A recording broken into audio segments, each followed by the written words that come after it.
오늘은 맥주주일이죠. 맥주주일은 6월절로부터 50일이 지난 날이 맥주 감사 주일입니다.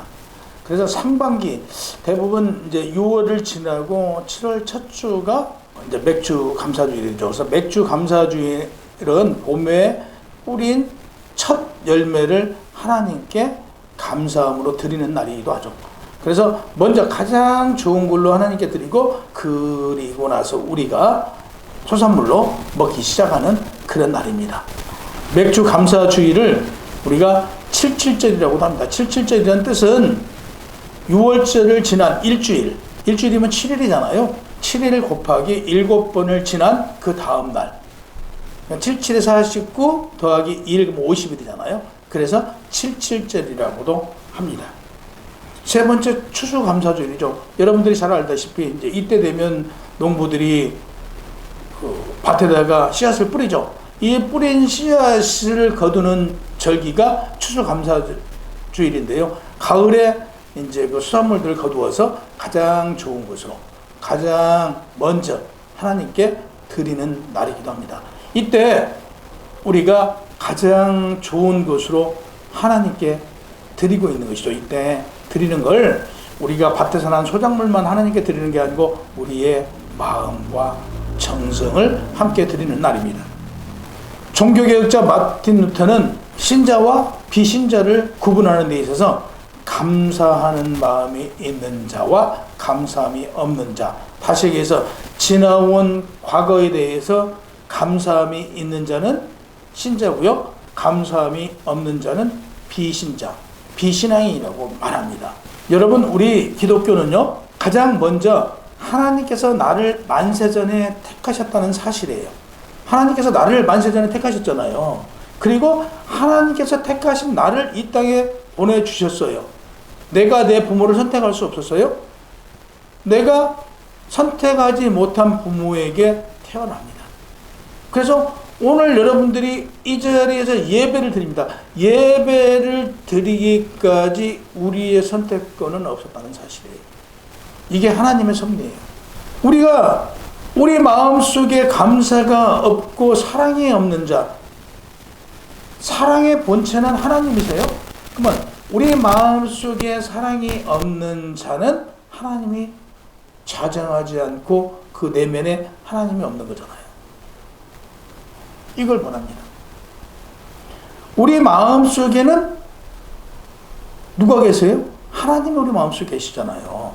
우리의 모든 것을 감찰하시고 우리의 모든 것을 아시는 하나님, 우리의 생각까지도 감찰하시고 인도해 주신 하나님께 우리가 의지하고 하나님께 나를 맡겼는데 내가 사랑이 없다? 내가 감사가 없다? 이건 하나님의 사람이라고 말할 수 없다라고 마틴 루터가 말한 거예요. 이와 마찬가지로 여러분들이나 저의 마음속에는 늘 사랑과 감사가 넘쳐야 돼요. 매사에 내가 이 땅에 온 것도 감사, 오늘 살아가는 것도 감사, 내가 오늘 여러분들과 같이 예배 드릴 수 있는 것도 감사. 오늘 여러분들과 같이 예배 드리지 않으면 내가 오늘 쓸쓸하지 않겠어요? 오늘 여러분들이 계셔서 저는 오늘 행복합니다. 저는 여러분들이 계셔서 이 예배가 기쁩니다. 이게 감사예요. 우리가 그래서 우리가 감사가 넘치지 않는 삶을 살아간다고 하면 크리스찬이 아니다라고 얘기할 수 있는 거죠. 여러분, 우리가 이 세상을 살아가면서 가장 중요시해야 하고 가장 우리가 가져야 될 것이 하나님의 본체이신 사랑과 그 다음에 지혜예요. 하나님의 자녀라 하면 지혜로운 삶을 살아야 돼요. 아무리 돈이 많아요. 아무리 공부를 많이 했어요. 아무리 내가 지위가 높아도 지혜롭지 못하면요, 그건 필요가 없어요. 지혜롭지 못한 자에게는요, 사람이 없습니다. 하나님께서는 사람과 사람을 통해서 역사하시고 사람을 통해서 하나님은 기적을 나타내시고 사람을 통해서 하나님의 일을 하시는데 내가 하나님의 사람이라고 하면서 내가 지혜롭지 못해서 나를 통해서 하나님의 역사가 나를 통해서 하나님의 복음이 전달되지 못한다라고 하면 나는 하나님의 과연 진정한 하나님의 자녀인가를 우리는 되돌아봐야 되지 않겠어요? 그러니까 여러분들은 지혜로워야 돼요. 하나님께 지혜를 달라고 기도해야 돼요. 내가 단돈 100원을 쓰고 200원을 쓰더라도 이 돈이 가치 있고 지혜롭게 쓰여야 된다는 사실이에요. 돈을 쓰는데 타인을 위해서, 어려운 이웃을 위해서는 단돈 10원도 안 써요. 자기 혼자 치장하고 자기를 위해서 쓰는 이런 돈의 가치가 있을까요? 아니면 어렵고 힘든 사람이 있어요. 내가 비록 옷 하나 못 사 입을지언정 그들을 위해서 나누고 그들을 위해서 내가 베풀었어요. 과연 누가 가치 있는 돈을 쓴 사람일까? 성경에서는 여리고에서 예루살렘으로 내려오다가 강도를 만납니다. 두드려 맞아요. 강도한테. 그리고 다 뺏겼어요. 그 길거리에서 죽을 만큼 힘들어하고 있는데 제사장을 그걸 보고 갑니다. 도와주지 않고. 그런가 하면 레인도 그걸 보고요, 피해서 갑니다. 그러나 애굽 사람은 그걸 보고요, 지나치지 않고 자기가 가지고 있던 포도주로 그 상처를 씻어주고 자기가 주막집에 데려가서 돌봐주고, 자기 가던 길을 가면서 필요로 하는 거 있으면 공급해 주라고 또 돈까지 주고 합니다. 여러분, 진정한 사랑은요, 많이 배우고 많이 가졌다고 진정한 사랑이 아니에요. 또 지혜로운 자는 많이 가졌다고 지혜로운 자가 아니에요. 많이 배웠다고 지혜로운 자가 아니에요. 지혜로운 자는요, 하나님의 사랑으로 실천하고 하나님의 사랑으로 행동하는 사람이 지혜로운 자예요. 그래서 우리는 늘 지혜를 달라고 하나님께 기도하고 하나님께 지혜를 달라고 우리는 매달려야 돼요. 그랬을 때 그 삶이 값지고 그 삶이 행복합니다. 오늘의 이 끝까지 나를 낳아주시고 길러주시고 먹여주시고 입혀주신 부모님 얼마나 감사해요. 그 부모님께 감사하는 마음이 우리 속에서 우러러 나와야 돼요. 그 부모님께서 조건 없이 사랑해 주신 그 사랑이 우리 마음속에서 꿈틀거려서 세상에 그 사랑을 전하는 자들이 되어야 돼요. 그런가 하면 세상 살아갈 때 필요한 것들을 누구에게 배웁니까? 우리는 스승들에게 배워요. 학교를 다니면서 학교 선생님을 통해서 배우고, 또 대학을 다니면서 교수님 통해서 전문 과정을 또 배우고, 우리는 배웁니다. 나에게 가르쳐준 사람 얼마나 고맙습니까? 우리는 배워야 돼요. 우리는 기회만 되면 배워야 돼요. 세상 사람들과 접하면서 좋은 장점을 보려고 노력해야 돼요. 단점들이 많아요. 그 단점을 보면 그 사람의 장점은 보지 못해요. 그 사람의 장점이 무엇인가 하고 유심히 봤을 때 그 사람의 장점을 보고 우리는 배워야 됩니다. 그래서 세상에서 가장 지혜로운 자는 누구냐면요, 배우는 자예요. 99가지 단점을 보면서 한 가지 장점을 보고 그 사람의 그 장점을 보고 우리는 배우는 자가 돼야 돼요. 두 번째, 세상에서 가장 강한 자는요, 자기 자신을 이기는 사람이래요. 자기 자신을 이겨야 돼요. 자기 자신을 이기지 못한 자는요, 어느 누구도 이길 수가 없어요. 내 자신조차도 이기지 못한 자가 누구에게 이기겠다고, 무엇을 하겠다라고. 어불성설이에요. 내 자신을 이겨야 됩니다. 내가 세운 목표를 향해 나아갈 때 내 계획대로 하나님께서 주신 지혜를 통해서 그 목표대로 나아가는 사람이어야 돼요. 세 번째, 이 세상에서 가장 부유하고 행복한 사람은 누군가라고 보았더니요, 감사하는 삶이에요. 감사하는 삶이 이 세상 살아가는데 가장 행복한 사람이래요. 보세요. 감사는요, 감사합니다라는요, 내가 여유롭지 못하면 감사합니다라고 말이 안 나옵니다. 현재 내가 가진 게 있던 없던 간에 내 입술에서 감사합니다, 고맙습니다, 사랑합니다, 이 얘기를 할 수 있는 사람은요, 넉넉한 사람이에요. 경제적으로 지금 부유하지 못해요. 그래도 그 입술 통해서 감사합니다라는 말을 하는 사람은요, 그 사람은 스스로 부유하고 행복한 사람이라는 얘기예요. 여러분, 나 가진 게 없어서 불행해. 난 물질적으로 여유가 없어서 행복하지 않는 사람이야 라고 생각하신 분들 이 자리에 계시면요, 여러분 감사합니다 한번 해보세요. 내가 감사하다라고 말할 수 있는 것은 내가 경제적으로 여유롭고 생활적으로 여유롭기 때문에 그 말을 할 수 있는 사람이에요. 왜? 우리에게는 하나님의 나의 아버지니까. 이 땅에 부족한 게 없이 이미 나는 소유했으니까. 아버지께서 이 땅을 창조하시면서 나에게는 무한한 능력을 주셨어요. 그 무한한 능력을 내가 소유하고 있기 때문에 그 능력을 발휘하지 못하고는 나의 일이에요. 이미 나는 모든 걸 받아서 가지고 있다라는 사실이에요. 이제 내 능력만 펼치면 되는 겁니다. 여러분들은 이미 하나님으로부터 무한한 능력을 받았기 때문에 그 무한한 능력을 가졌기 때문에 여러분들은요, 여유로운 거예요. 그래서 감사하는 삶을 살아야 돼요. 사랑합니다. 고맙습니다. 감사합니다. 축복합니다.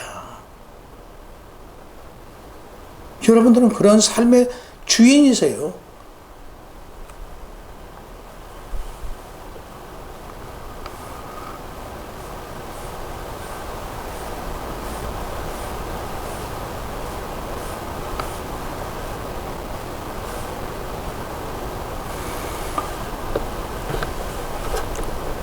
우리가 세상을 살아갈 때요,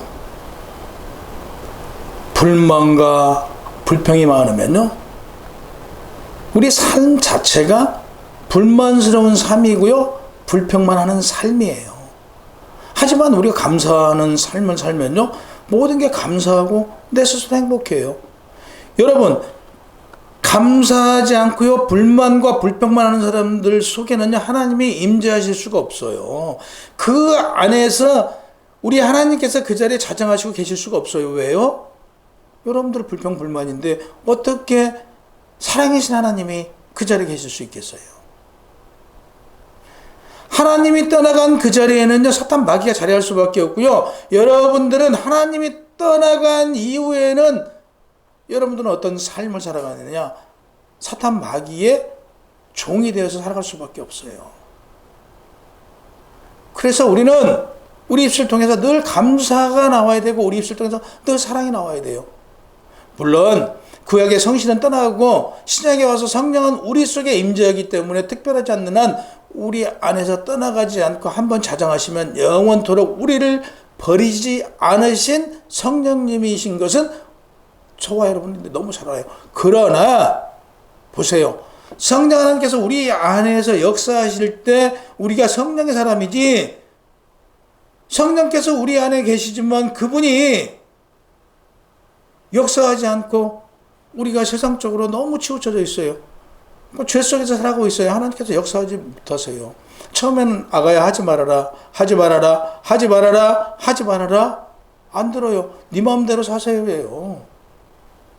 하나님께 버림받은 자, 하나님으로부터 간섭받지 않는 자가 되면 누가 지배해요? 사탄 마귀가 지배하는 것이죠. 이것을 말하는 거예요. 미국에서 50만 부 이상 팔린 베스트셀러 책이 있답니다. 모자에 자라름 꽃을 꽂고 행복하게 살아라는 제목이에요. 이 저자는요, 바바라 존슨이라는 여사입니다. 그러나 그에게 어느 날 남편은 교통사고로 식물인간이 되었습니다. 장남이 음주운전자에 치여 사망합니다. 그 밑에 아들은 동성애자가 되어서 집을 나갔습니다. 그 마지막 막내 아들은 월남전에 참전했다가 사망을 합니다. 그것도 18살이에요. 여러분, 여기에 그 부모가 되었을 때, 그 어머니가 됐을 때 겪어야 될 그 고통은 얼마나 힘들었는지 여러분 상상해 보십시오. 이 중에 하나만 겪어도 견디기 힘든 고통이고 아픔이었을 텐데, 이런 일을 겪고 고통 속에 있다가 그는 생각합니다. 아, 내가 이렇게 살아서는 안 된다. 내 남편이 지금 인간이 되어서 병원에 있고, 내 아들이 나보다 먼저 사고를 당해서 하나님 품에 갔고, 그 밑에 아들이 왜 동성애자가 돼서 집을 나갔을까? 왜 그 아들이 월남전에 18살에 참전했다가 결국에 사망했을까? 이걸 두고 생각 끝에 교회에 나가 감사 기도로 바뀌었습니다. 하나님 감사합니다. 하나님, 이 땅에 있게 한 것도 감사하고 모든 게 감사합니다. 자기보다 더 못한 사람들 생각하게 됐고, 그는 미국의 여성 지도자가 됩니다. 그 남편이 깨어납니다. 집을 나갔던 동성애자가 집으로 돌아옵니다. 집안에 이런 기적이 일어나고 집안에 이런 놀라운 변화가 나타납니다. 그는 가족들과 함께 기도하고 그 유가족들과 함께 예배하고, 이어서 자기 큰아들이 교통사고로 죽었다고 말씀드렸잖아요. 그러듯 그 아들들의 가족, 그러니까 그 아들과 같이 교통사고로 사망한 그 가족들에게 연락을 하기 시작해서 그들과 함께 기도하고 예배하고 그들과 함께 선교회를 만들고 그들과 함께 활동을 시작했습니다. 그는 미국의 여성 지도자의 삶을 살아갑니다.